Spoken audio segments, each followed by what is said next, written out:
to First Things First. I'm Jenna Wolf. That's the Hall of Famer Chris Carter. This is Nick Wright. You got a lot going on over here, Nick. A lot of numbers, a lot of stats. Got a lot to do. A lot going on. We only have 3 hours to do it. Do you feel like that's enough time for you to get it all in today? I don't know how people do 30-minute sports television shows, Chris Carter.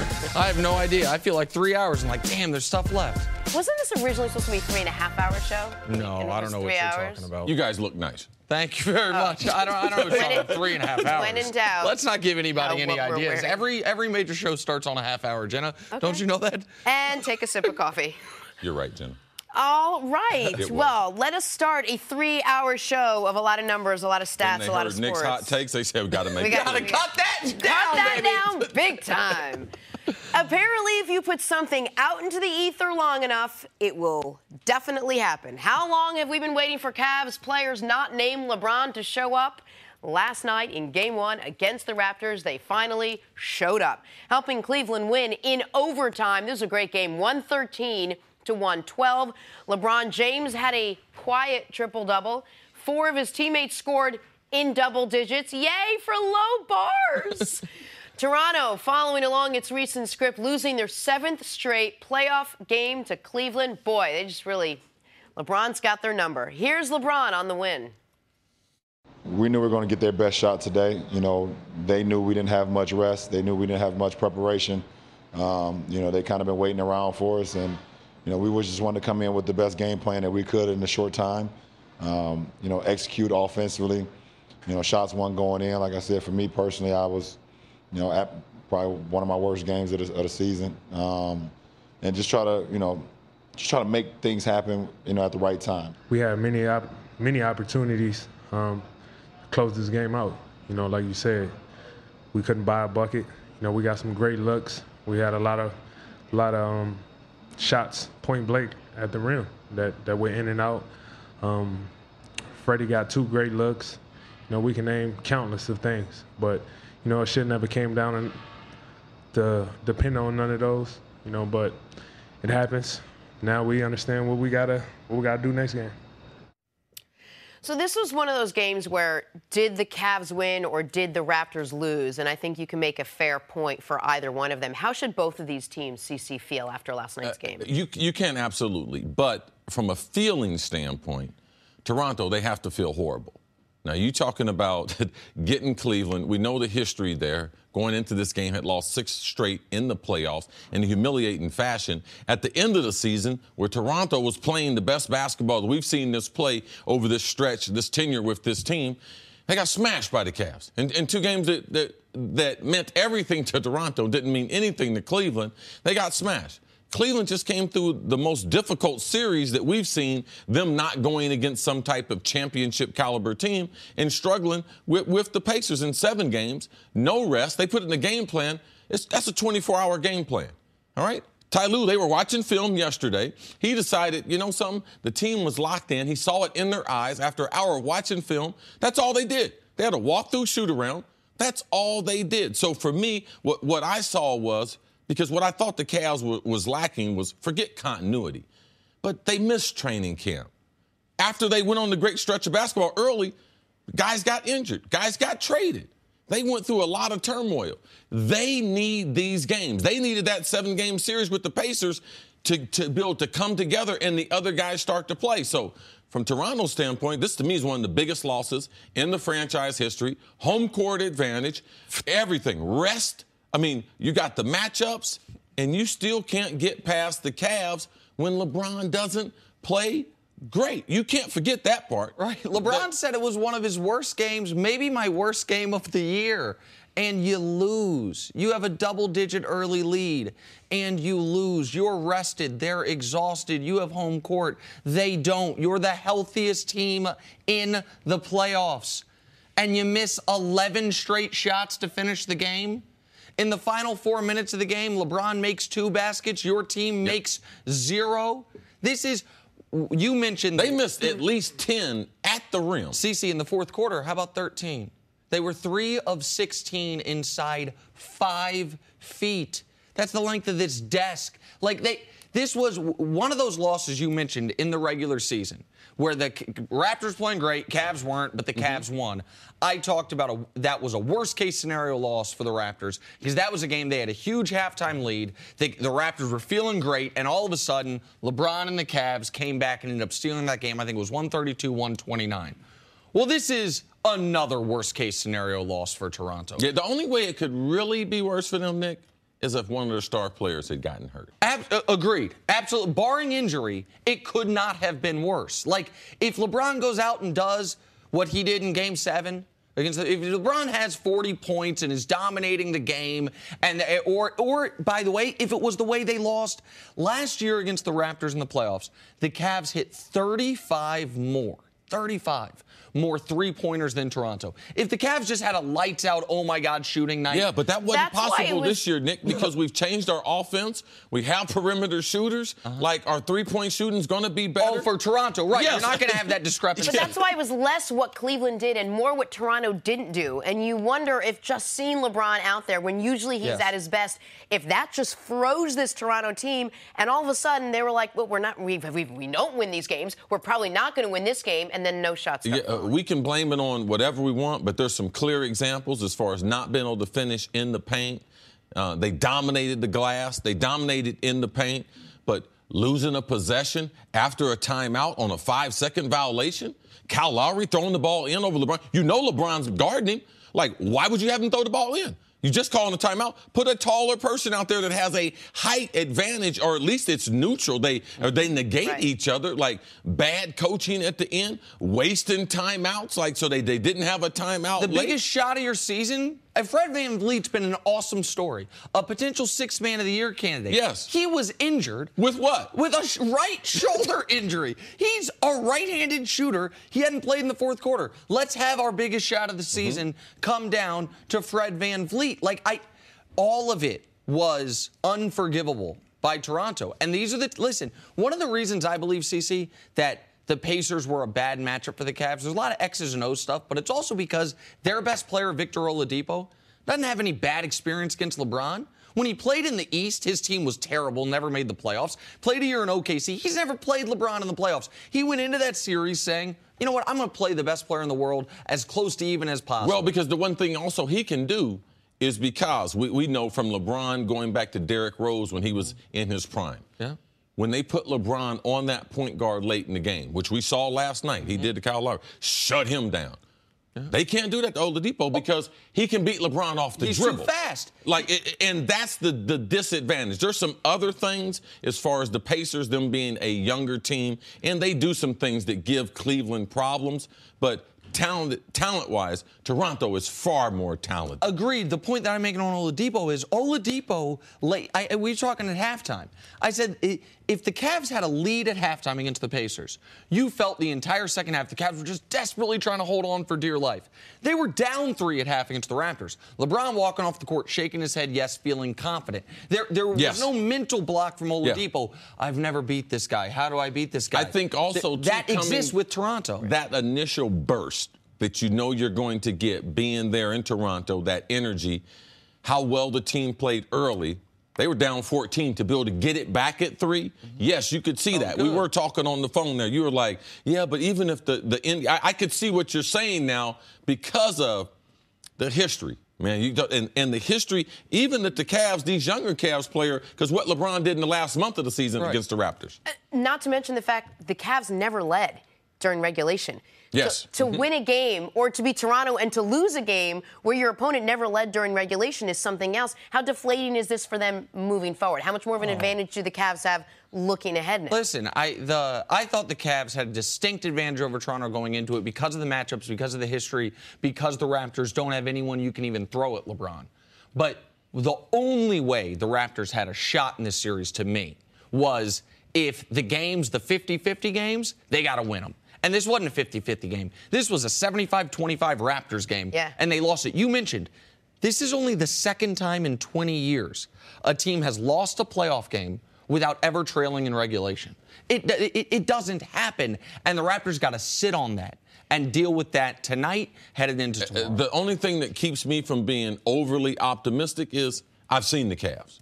I'm still concerned about their support or lack of support of LeBron. Now, he got that last night, but Kevin Love didn't score. I mean, in a game that we need him, doesn't get in double figures. So I'm like, okay, now the game number 2 is vitally important. We understand that. But I know if they get it to 1-1, I know Toronto can beat them one game in Cleveland because this is Cleveland team. They're still a Jekyll and Hyde. LeBron will pick up his play, though. That's what they really should be concerned about game 2 and moving forward. And on a night where LeBron called it arguably the worst game of his career the season. Yeah, a little drama in that. A little drama in that. He accounted for 59 points last night. I hope he just plays like a medium game next time for game 2. We'll talk much more about this, and you mentioned Kevin Love. We will talk about his role moving forward. But coming up, are the Golden State Warriors unstoppable now that Steph Curry is back? We're going to talk Warriors in a second, but first, LeBron catching the alley-oop from Jeff Green's inbounds pass. Boom. The only way you saw this live is if you were in the arena.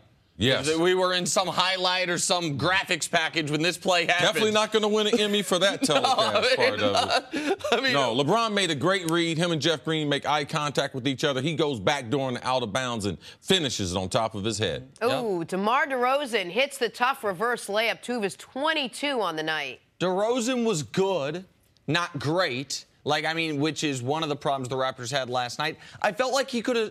I feel like he should have been more aggressive. I feel like when Lowry's only going to take 12 shots, DeRozan had the opportunity to take more than the 20 he took. Oh, Pelicans Warriors Anthony Davis with the yam. And, Nick, he didn't have to jump 20 feet to catch this pass for once. Because Rondo's the one passing it. Perfect pass. Rondo throws you the perfect pass. It's the Solomon Hill, each one more alley-oops that make me, oh, no, what's happening? Over 2 Warriors. Clay's up under him. Draymond coming from the backside. This is, quietly, this is a nice, spectacular play. Oh, absolutely. And, Draymond played AD great last night. Hey, welcome back, Steph Curry. Saves the ball from a backcourt violation and then, splashes the 3. How many feet is that? It was listed at 32 is what they said on the official box score. However many. Did they move the 3-point line back? Right. That's why I didn't think it was 32. It seemed like it was, but that's what it was listed in the play-by-play. You know how many feet it was, those, CC? Steph Curry feet. That's what it was. Because that's the Steph Curry shot. It's those types of plays that made him famous. Did you see him warming up before the game? Not out of the tunnel. 3 in a row from half court. Oh, I thought Andy was doing hoodie Steph. Hoodie Melo's gone now. There was hoodie Steph before the game. He was so rusty, guys. Just so rusty. Oh, my goodness. All right, let's dive in a little deeper. Warriors-Pelicans game 2 last night. The long-awaited return of that guy, Steph Curry. Good news, bad news when he gets hurt. Bad news, it hurts. Good news, he seems to come back like a man on a mission. So 2 years ago, first game back after missing a few weeks with a sprained knee, 40 points. Last night, first game back after missing a few weeks with a sprained knee, 28 points in 27 minutes. What? Warriors won game 2, 121-116. They take a 2-0 series lead. Steph spoke after the game about returning to the floor. Real eager as of late, trying to get back out there and be with my teammates and do what I love to do. So to get back out there on the floor, play some playoff basketball, and get a big win tonight. It was huge. It was a good feeling. The crowd was crazy, and obviously we did what we needed to do in these first 2 games, going up 2-0, and we got to have our game travel to New Orleans. I don't know how many of us thought, well, he's probably going to come back and be rusty and not really be able to hit anything because that's not his track record. But, Nick, how impressive was his performance? What you saw last night, just spot on. How impressive was Steph Curry? Steph Curry was Steph Curry impressive. A locked-in, dialed-in Steph Curry, which is one of the 5 most terrifying offensive forces in the history of this great game.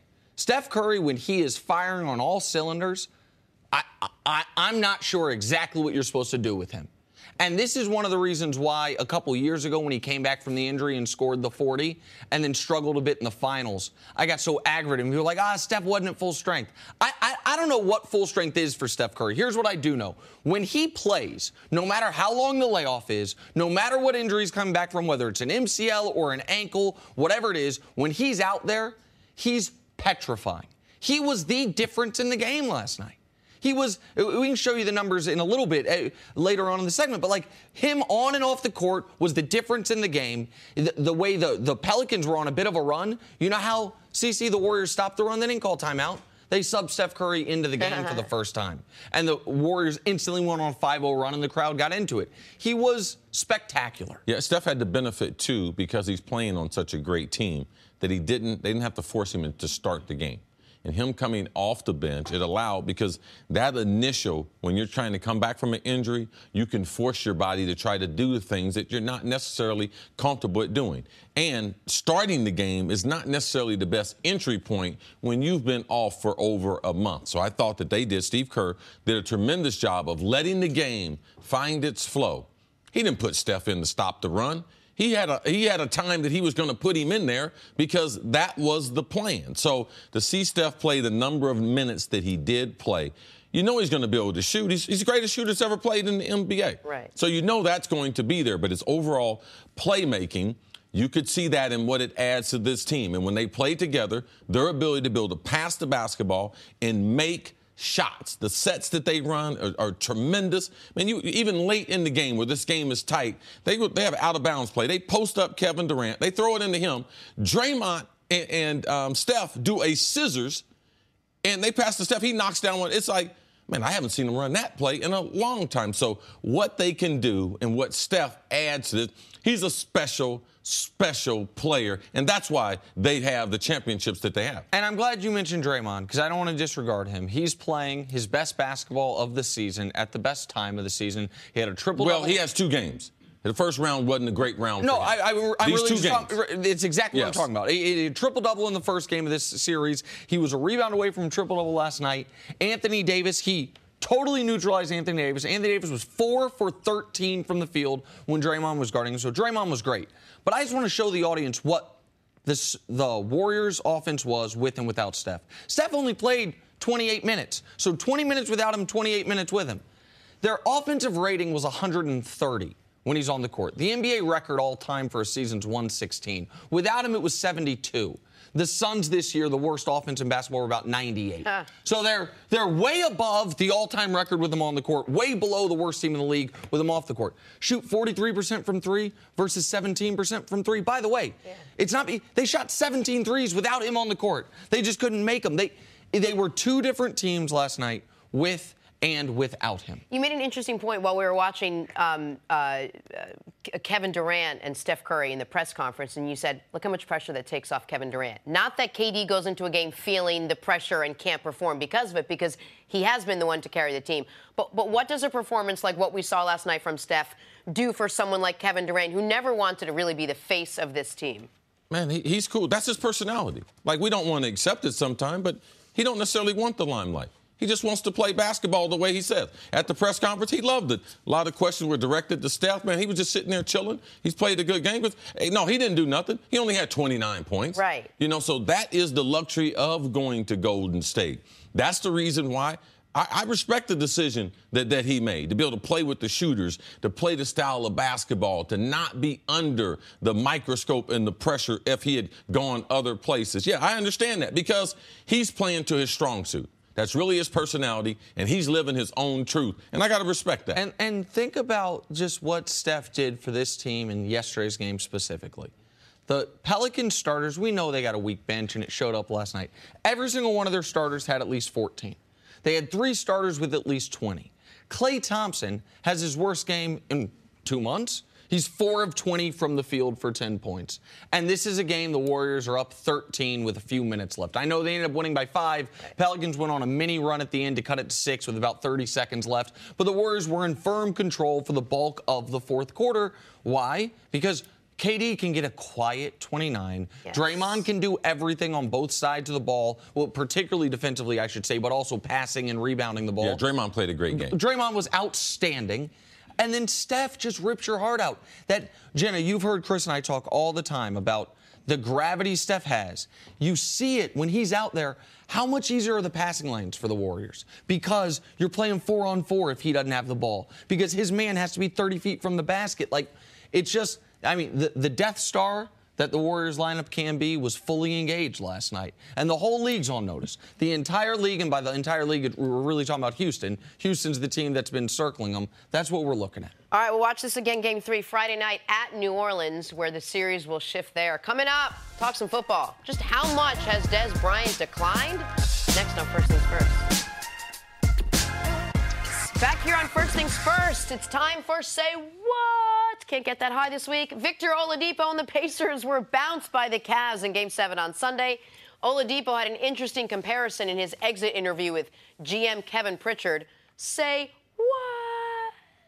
In the exit meeting, Chad Buchanan, my general manager, queued up Milli Vanilli, Girl You Know It's True. And Victor walked in, and we shut it off, and he goes, what song is that? I kind of heard it, and I said, well, you know what? That's probably the biggest one-hit wonder that's ever happened. The question is, are you a one-hit wonder? Is this just a one-year deal? And so I challenged him. I feel like I can challenge. I know he challenges him every day, but I feel like I can challenge.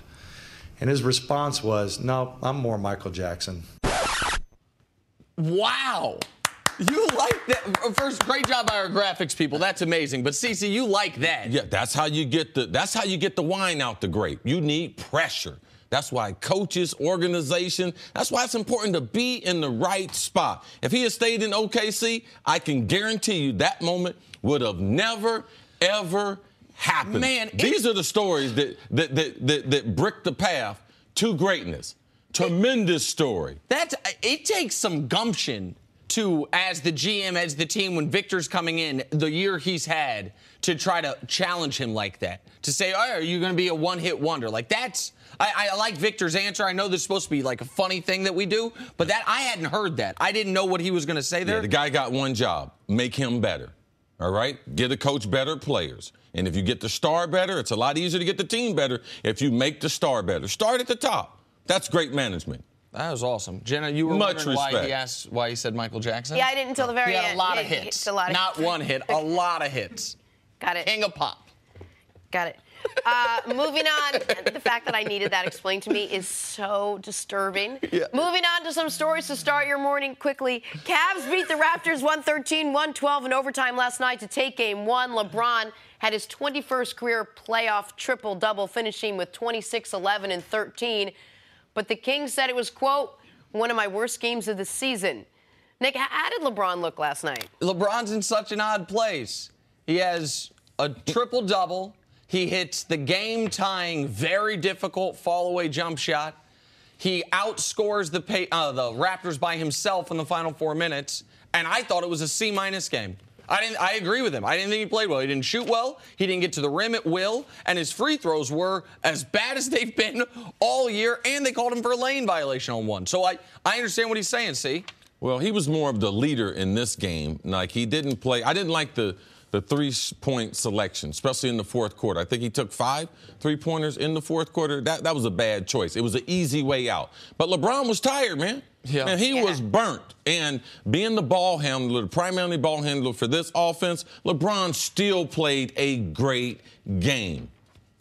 It was still a great game, Nick. No C-minus. Because did his team get on the winning bus? No, of course. Listen, of course. I just think by he doesn't like the fact that he shot almost 40% from the field. That's what that's about. Yeah, he just wanted 12 of 30. Himself. All right, you guys see what just happened right there? In the same game, Raptors superfan Drake and Cavs big man Kendrick Perkins got into a verbal altercation before halftime. In other words, they had a fight. The two had to be separated by security and teammates. Cece, what'd you make of Drake coming at Perkins? Come on. I mean, like, what's he going to do? Like, Kendrick Perkins is for real. Like, he's one of the few NBA guys that's a real tough guy. Drake, like, stop pretending. We know you're cheering for your team and everything. Let's not get carried away, though. And Drake likes inserting himself in these things. Kendrick Perkins said at halftime he was talking to Serge Ibaka. Remember, they famously, obviously, were on the Thunder together. Right. Drake inserted himself in the conversation. Kendrick told him to sit his bleep down. And then after the game, according to Bruce Arthur of the Toronto Sun, Drake called him a couple derogatory words and said, we can handle this. Listen, Drake. You create hits. You seem to be a good guy. Kendrick Perkins is 6'10", 270 pounds. You used to be on Degrassi, and you made Marvin's Room. Those are not problems you want in this world. Nobody wants Kendrick Perkins problems. Come on, Drake. Got to know better than that. That reminds me of Nick Wright at the Red Rooster. Okay. Meet me outside. All right. Meet me outside. Did that dude leave yet? Meet me outside. All right. Did I don't he know. leave yet? You would have preferred my comment, but now everyone knows where you party. All right, finally. The spots. It looks like the Paul George experiment in OKC is over. Reports are that PG-13 will take his talents elsewhere this offseason after the Thunder failed to advance past the first round. Nick, where's the best fit for Paul George this offseason? The place people have pegged him to for the last few years, Los Angeles. L.A. Along with another superstar. Maybe another 2 superstars if they can make it work. I think it's where he wants to go. If I'm Paul George, I don't see any reason to stay in Oklahoma City. And you can get a fresh start. Now, what Paul George does know is he needs a guy who is markedly better than him if he's going to compete for a championship. Not a lot of guys like that. Paul George is somewhere between the 9th to 14th best player in the league. So we're talking guys markedly better. It's only 5 or 6 guys. But 2 of those guys could be on the move this offseason, in Kawhi Leonard and LeBron James. He would need to pair up with one of those guys, I would imagine. I think Los Angeles is where it makes sense. I think that's where he'll end up, and I think that's probably the best fit. When people ask me this, which they do quite often, the easy way out now is to say the Lakers. I wouldn't try and take the easy way out. Well, it's the easy way out. So I'm just going to think a little bit outside the box. Okay. What would Paul George look like with the 76ers? They could use another wing player. All right? Maybe they don't want LeBron. But if they get Paul George, you saying he don't need to be the main guy? Well, he don't have to be the main guy there. You got Ben Simmons and you got Joel Embiid. But I think Philadelphia, especially given what Boston is going to have next year, if they want to take control of the East, if they want to really be about some championships, man, look into Paul George. Yeah, look into Paul. It ain't no foregone conclusion because you're talking about the scenario, what's the best fit for Paul George? Well, there's no one in L.A. There's people in Philadelphia. And he's a better fit right now for what Philly has compared to the fantasy basketball we'd have to play to get him on the Lakers. The Sixers in the East are becoming the Lakers of the West. Where are we going to go in the East? Send him to Philadelphia. Where could LeBron go? Philadelphia. Well, here's the thing. I agree that Philadelphia is an excellent basketball fit. I think that they need a guy such as Paul George. Obviously, they value three-point shooting. He's a good three-point shooter. They were one of the 3 best defenses in basketball this year. Adding Paul George, another long, excellent wing defender, would take that up another notch. But I don't think talking about the Lakers is fantasy basketball at all. They have No. Well, I mean, you just have to put a lot of other pieces that we don't know. The second. I mean, if you putting Paul George on the Lakers right now, how attractive are they? We saw him playing with Westbrook. Right. No, you need another star along with him. Now the Lakers have done 1 or 2. Well, yeah, depending on who the one is. If it's because Paul and Russ, obviously, and Russ's star wasn't enough. What the Lakers were able to do, though, this year via that trade with the Cavs, oddly enough, is make it so they will be free and clear to sign 2 max free agents, not just 1. With the roster they have now, they can sign 2. And that's obvious. Listen, that's been Magic Johnson's plan for quite some time. But I understand from a basketball perspective, Paul George is a great fit in Philadelphia. Quickly, give me a name that you'd love to see play with Paul George on the Lakers. I'd love to see Kawhi with them. Oh, that's a good one. It'd be tough to score in that team. 2 of the best perimeter defending forwards in the league. Right, and I think that's on the board as well. We'll hear what Kawhi has to say. Oh, no, we don't. Kawhi doesn't talk. Our Dez Bryant watch continues. Why you should talk? You have to make up your mind, Jenna. What, do you want him to talk or you want him to be quiet? Which one? Guess what? You want a lot of different corners. Walking, talking contradiction, baby, and I'm embracing it fully. Hey, want that dude to talk. Hey, want that dude to shut up. That's right. Hey, I want him to talk. Same with me. Our Dez Bryant watch continues this morning. It is May 2nd. And Dez remains unsigned. Many are curious why the 3-time Pro Bowler has not been picked up yet by any team. Among other reasons, he hasn't had a 1,000-yard season since 2014. That's like so many years ago. Also, his personality has rubbed some the wrong way. Also, the Cowboys' chief of scouting, Will McClay, looked at the tape and said, Dez struggles with, quote, the inability to win one-on-one, to win down the field. All right, CC, let me start first with, in football terms, what exactly is Will saying there? What does he mean by what Dez can't do down the field? Well, typically, Dez Bryant, he's an X receiver. The X receiver is typically going to play to the boundary. The boundary, what is that? That's the short side of the field. Okay. So the skill set for those guys happens to be typically we want them bigger than the other receivers. We want them to be more physical because they're closer to the contact. They're closer to the other defenders. And the way the routes and the route tree in a passing game is made up, it's almost like a basketball team. He's like a 3. You need him to score. You need him to rebound. You need him to be able to play defense compared to being a 1 and being a point guard and being the Z receiver and being to the field. So straight out of the book of a Michael Irvin, all right? He's going to be a physical guy. But because they have Ezekiel and they have that tremendous offensive line, they face an 8-man box. It's easy math. Football's about math. Who can cause the double team? Ezekiel can do that. He makes them put the extra guy in the box. They only got 3 other defenders. So if you have 2 receivers on the field, they can only play you single coverage. So this scout is telling you, in these looks that we get, Dez Bryant, he would not win on a consistent basis. And those are the most, just to jump in real quick, correct me, those are the most beneficial looks for a wide receiver. It's the ideal situation. That's the best It's the look best you'll ever get in football. That's why wide receivers who know the game, when you ask them what do they want, absent of a great quarterback, they want a running game because a running game dictates you can get a lot of man-to-man. So this is not as if people haven't said this.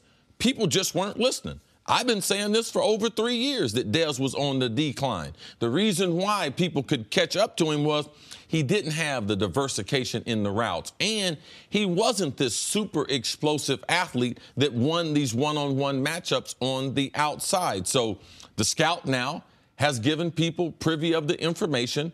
Dallas, not only do you scout the rest of the league, the most important scouting they do is scouting your own team. Right. Like, you need to know what your players do. The thing I'm disappointed in that we just went over Pritchard and the Pacers in the exit meeting with their star player. In the exit meeting, typically the team gives you some type of prescription for what they want you to do and where they see you moving forward with the team. Yeah. Why didn't they sit Dez down with that information? 2 years ago. They should have been sitting Dez down and letting him know these are the things that you need to work on. Unless what they saw was, we don't think this is fixable, and we don't think with what you have. Well, that's this year. Chris is saying, why didn't they talk about this? That's what I'm saying. Dez has only played for one team. What Dez knows in football, they taught Dez. So what Dez couldn't do, they didn't teach him. So then if that's if that's what's being put out there, Nick, what does this mean for the future of Dez Bryant now? Well, listen. This is a criticism that is not from an anonymous scout. It's not from a former scout. It's not from someone that works on a different team or used to be in the league and is now in broadcasting. This is a scout, the head scout for the team you played for. And this is something I've learned from you, CC, to think about, wait, when did Will McClay get a speaking role with the Dallas Cowboys? We cover the Cowboys more than we cover any football team in the league. We cover them more than we cover the AFC South combined. I've never heard this dude's name ever attached to a quote. So did he just all of a sudden decide, I'm going to absolutely try to kneecap Dez's value, or was he given the okay? Because you guys know this. I am a sports radio nerd, right? So I actually have an idea of what they're saying on sports radio in Dallas. And since Jason Witten's been moved on from, or looks like he is, you know what the conversation has turned to? Could we bring Dez back? Was the real issue between Witten and Dez, like, would he take less money? So, see, like, do you think I'm drawing on things here? Or, like, who gives Will McClay the authority to say these things on the record? Only thing I've heard from Dallas in covering the Dallas Cowboys, their players, Bruce Dalrymple, their media relations, a senior VP, does a tremendous job. So he makes sure he corrals them, that they don't say things that would end up on television shows like this. Jason Garrett, he's the number 1 spokesman. He's the head coach. Jerry Jones and Stephen Jones. Them the only people that talk about the Cowboys and what they do. Typically, even from I told Nick this, watch Jerry Jones, he'll start talking about football. He'll start breaking down X's and O's. Well, where's the scout? When does the scout get involved in this? So now Dez is gone, and they're getting heat in Dallas. And Dez has been one of the greatest players for the Cowboys. So let's send my man out there to send this message to justify why we got rid of Dez. So let's put the information out there. But the thing that people shouldn't be, this shouldn't be new information. The NFL films and the breakdown in the coaches tape, so many people are watching this. Thousands of people are watching this. So this is not foreign. If you know football and you watch football, these are things people have been saying about Dez Bryant for the last 3 years. Yeah, but all the other teams have access to this? Because the Ravens were happy to offer him a long-term contract. And well, there are no perfect players, Jenna. There's plenty of players out there that have some type of deficiency. Sure. You know what you do? You put things around them. You also coach them up. But players aren't perfect. Organizations aren't looking for perfect players. And that information didn't inform teams. Teams are up on Buffalo. What did the general manager say? We watched the tape. And then we're done with it. So, like what you said, does this go ahead and kneecap him for future teams? Does this affect him in any way? No, he's still going to get a job. No, because people will need wide receivers.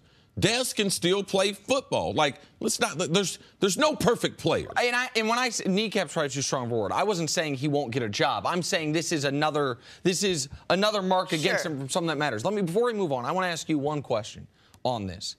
You mentioned 8 years in Dallas. We knew the type of player Dez was coming out of Oklahoma State. The Cowboys did, I think, a really good job helping Dez off the field. Dez and his lack of evolution on the field. How much of the blame on that is on the player?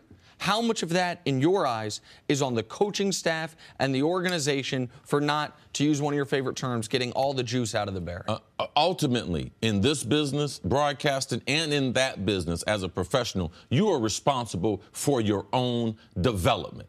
You cannot depend on a broadcast network. You cannot depend on a coach, a general manager. You can't do like Oladipo, expect your general manager to do that. That is not that. That's what he should do, but you can't expect that. And if you don't have it, you have to go out and seek. There are too many coaches. There's too much information out there that allows players to be able to get better. There's too many resources that even absent of a strong organization or a strong coaching staff, you're responsible. Dez is ultimately responsible for his own development. But quickly, if you're saying that there are certain things he's not doing, X, Y, and Z, and the team put that out there. Isn't that on the team to have taught them that, if that's the only place he's ever really grown up and learned? Sometimes when you're a teacher, and sometimes Johnny can't read, sometimes it's the teacher's fault, but a lot of times it might be Johnny's fault. Got it. All right, we'll take a break. Coming up, can Big Ben really play for 5 more years? Oh, he thinks so. If he doesn't say he's going to retire first. That's next on First Things First. Welcome back to First Things First. We're now joined by former head coach Eric Mangini, who was just going through the list of things he's going to do while he's here in New York, since it's going to be 90 degrees today and nobody's complaining about it. It's a gorgeous day in New York City. Your top 3 today, quick. Central Park. Central Park. Yep. That's it. I think I'm just going to spend the day in the park and relax. Tap out at Central Park. Yeah. I like it. A lot to do in Central Park. There are a lot big park. to do. Do fishing. It is go to a big zoo. Park. Nice little hot dog. You can do a little workout with me. It is a big That was a nice bridge. When Fox hires y'all's replacements. It is when Fox hires y'all's replacements. If Fox hired my replacement, not knowing when I was going to retire, and made her follow me around all day and made her mentor me, not sure how I'd feel. Well, the Steelers did the same thing, right? They drafted Ben Roethlisberger's possible replacement in Mason Rudolph. He's going to follow Ben Roethlisberger around, and Big Ben will probably be expected to do some mentoring. Ben, however, is on a different page. He said this: well, that's fine. He can take over someday, but I plan on playing for 3 to 5 more years, depending on how the line goes and staying healthy, if I can stay healthy. If he's going to be their guy, that's great, but in my perfect world, it's not going to be for a while. All right, let's start with you, Coach. What's Ben Roethlisberger's role in Mason Rudolph's development? Well, first of all, I think this couldn't have worked out better for the Steelers. If drafting Mason Rudolph where they drafted him motivates Ben Roethlisberger to up his game and to stay for 3 to 5 more years, that's fantastic. Now, the question is, once he gets into camp and Ben takes a look at Mason and says, okay, this guy's not that big of a threat, or evaluates it and it's not quite what he expected, I think that could change dramatically. In terms of his responsibility for the development, I don't think anybody's responsible for anybody else's development. The player ultimately is responsible for his own development. The organization will help that. But what you would like is that Ben take a step back and think about his legacy and think maybe I can help this guy take over when I eventually do leave. What ideally, as a coach, what does if you're the coach of the Steelers, what does Ben Roethlisberger's relationship with Mason Rudolph like? You'd want it to be one that has a mentoring component to it, and you'd want Mason Rudolph to do a lot of things to help Ben prepare during the week. Oftentimes, those young quarterbacks can do some research either on the defensive backs or a component of the game plan that maybe the starter hasn't been able to spend as much time on, and then he brings some value into the quarterback room, into the meeting room that's additional to what the coaches are giving him. Yeah, to me, the story is Ben Roethlisberger and him changing from how long he's going to play. That's the biggest part of the story. I know this.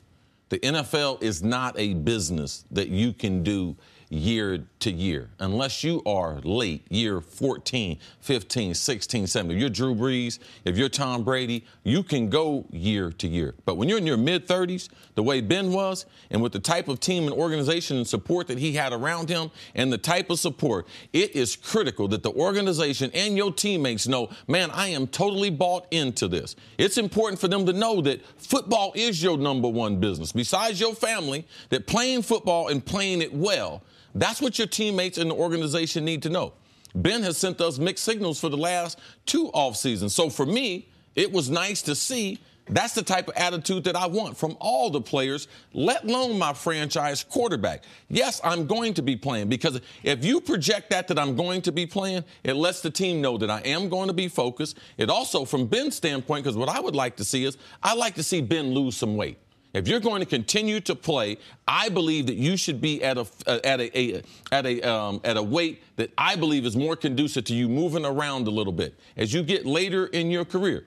Tom Brady. Now, Tom Brady's super fit. Drew Brees is super fit. They would never have a weight problem. Eli Manning, he's super fit. Very seldom can you be a quarterback and continue to be at that weight that you were at a younger age. Ben's you're listening to quarterbacks who are super fit. Like, when you talk about that aspect of it, Ben's the only quarterback I can think of that isn't. Like, can anyone else mind's eye think of a quarterback where it's Eli's not super fit. No, Eli is. No. You don't, he might not be ripped. No. He might not be ripped, Jenna, but he doesn't look like he's got weight to lose. Go ahead, C.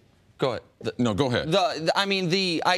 I can't think of a quarterback out there that I would say could right now, they might not look like the best athletes. Phillip Rivers, Eli Manning, they might not. But up close and personal, you would be very impressed with Eli Manning if you reached out and touched him. Now, they're not freaking Michael Vick. But, Nick, you are right. There is no one the size and of. Now, he has that's the old style quarterback. That's the way we had a bunch of quarterbacks that were like that. 6'5", 240-ish, but we don't see as many anymore. When you play against Big Ben and you watch your defensive backs blitz and they bounce off them and defensive linemen can't bring them down, I'm okay with him not being super fit. If I'm the head coach, if he can maintain that presence in the pocket that he has, that strength that he has in the pocket, his ability to create plays, and we'd say over and over again. Being fit, though, that just enhances that, Coach. That doesn't take that away. Yeah. Now, besides last season, what's question marks about Ben?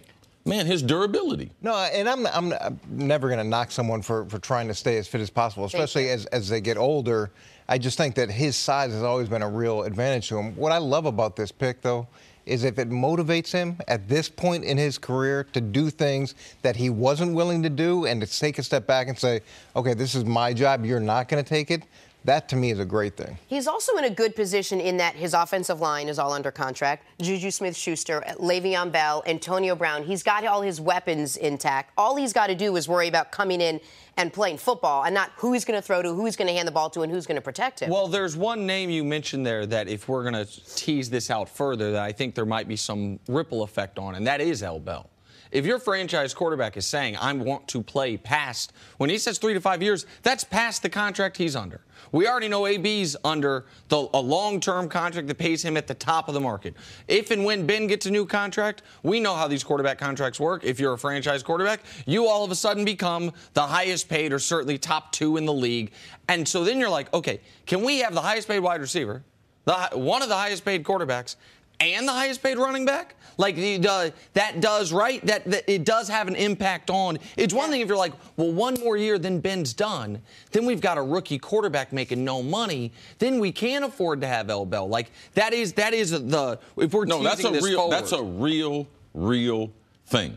You know, because Ben, all he's got to do is go back in there and tell the Steelers, I want more money. That was one of the signs that I saw from in talking to you, man, what do you think is going to happen with this? When he says that in the organization, that's going to affect L. Bell and their ability to be able to give him long-term money. But when you're sitting back there as either the head coach or GM, and now you hear these comments, you're wondering, well, which Ben is it? Is it the guy that said he was going to retire a few years ago? Is it the guy that says he wants to play 3 or 5 more years?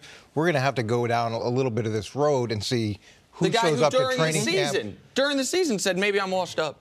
Maybe I'm done. Like after the Jags game, like he has been, he has been hot and cold on this, right? And this puts pressure on him initially, but when they get to camp and he takes a look at how big a threat Mason Rudolph truly is, if he doesn't feel it's that significant, then it's going to go back to where it was in terms of his level. All right, Coach, we're going to see you a little bit later on in the show. Coming up, back to basketball. Are the Warriors going to run away with their 3rd title in 4 years? That's next on First Things First.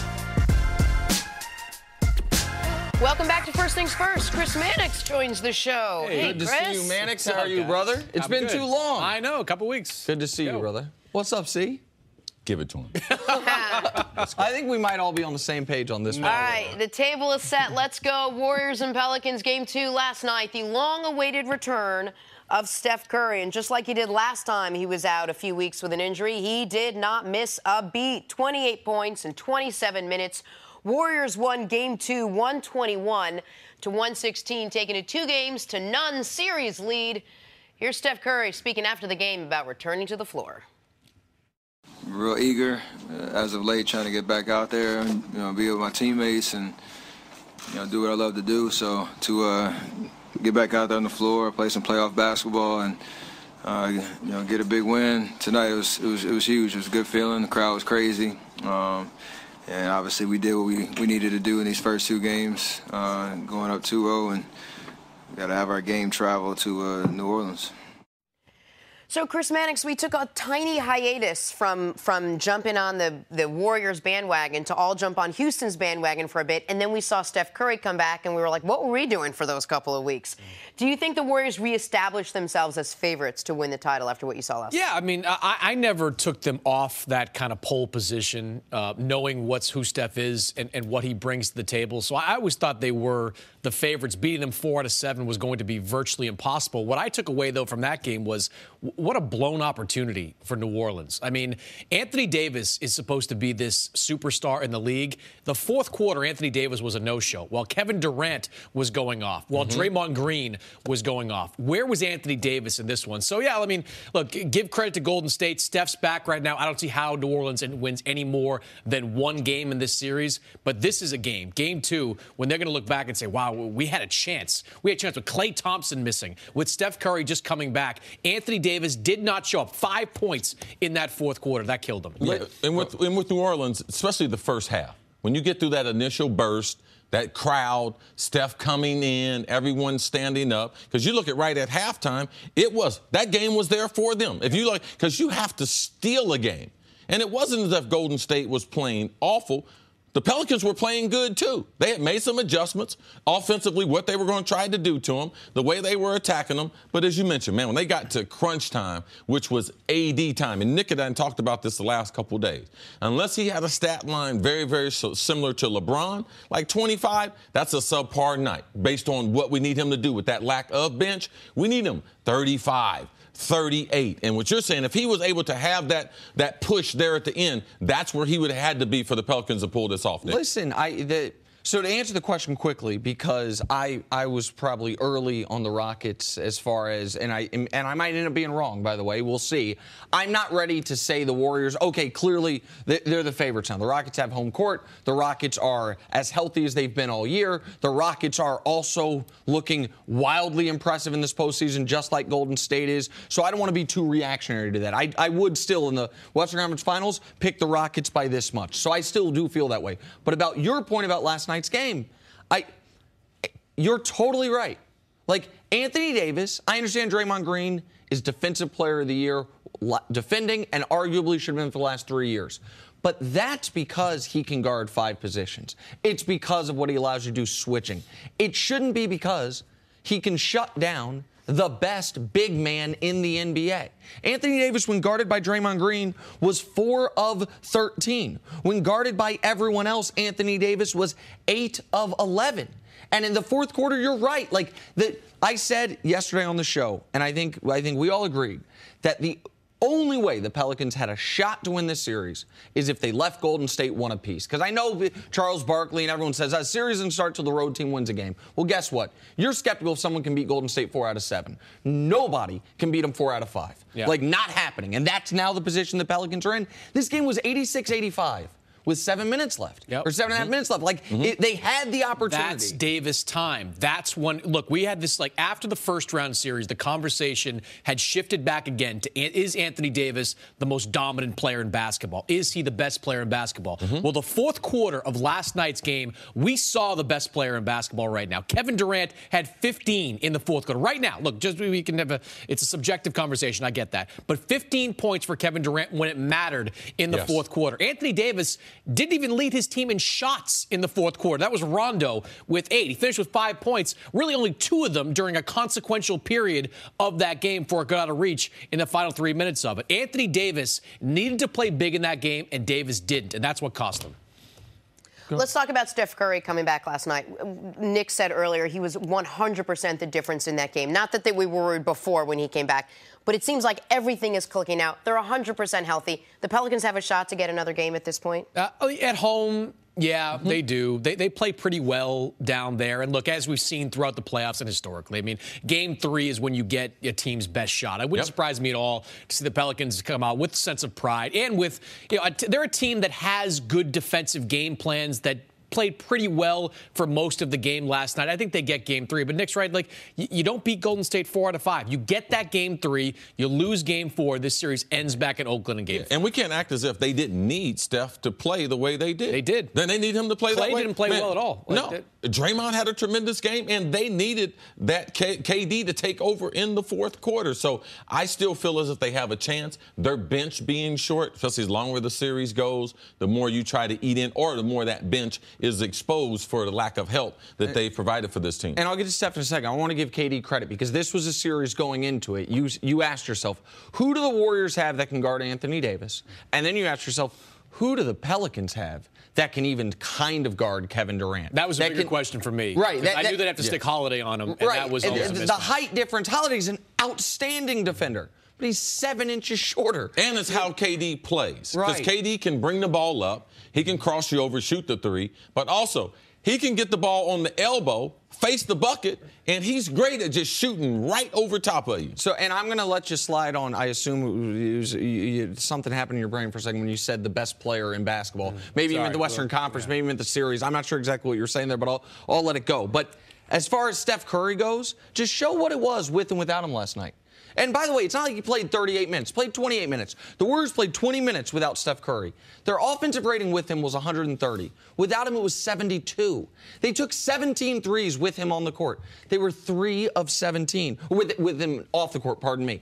They were 43% with him on the court. Like, that was the difference last night. Like, KD was excellent. Draymond was excellent. But if Steph was out for both games of the first two like we thought he might be. We thought going into the series, the first two games in Golden State, they're not going to have Steph for either one. Then it would be 1-1. It wouldn't have mattered that Anthony Davis only had 25 and 10. And on Davis, this is where he's at in the league. It's a compliment to him. It's a compliment that you can have 25 and 10 or 25-15, pardon me, and we can say you need to do more. Because he absolutely needed to do more. He needed to have a game where we're having the discussion, is Anthony Davis the best player in the world? Look, he had an all-NBA superstar first half. And after that, it was largely non-existent. He went into that fourth quarter with 20 points, only had 5 in that period. And one thing I liked about Durant, you mentioned the mismatch that he had against Jrue Holiday. You look at the fourth quarter of that game, they exploited that mismatch. They went to the post. They allowed Durant to shoot over Holiday, whoever they put on him. Where was Anthony Davis in those situations? There's a size advantage that Davis has when he's on Draymond Green. I thought Draymond was in Davis's head in that fourth quarter. I thought he played more physical. I thought he wanted it more. That's the kind of game where if you're Davis, you have to put your team on your back and you have to carry them through some of those stretches. He didn't do it in that game. That's going to cost him the series. I'm Jenna Wolf, and thank you for listening to the First Things First podcast. Make sure to subscribe and tell your friends, family, and coworkers about the podcast, which, by the way, is available on iTunes and all your favorite podcast apps. You can catch a fresh new episode every Monday through Friday on FS1, starting at 6:30 a.m. Eastern, 3:30 a.m. Pacific. So long, everyone.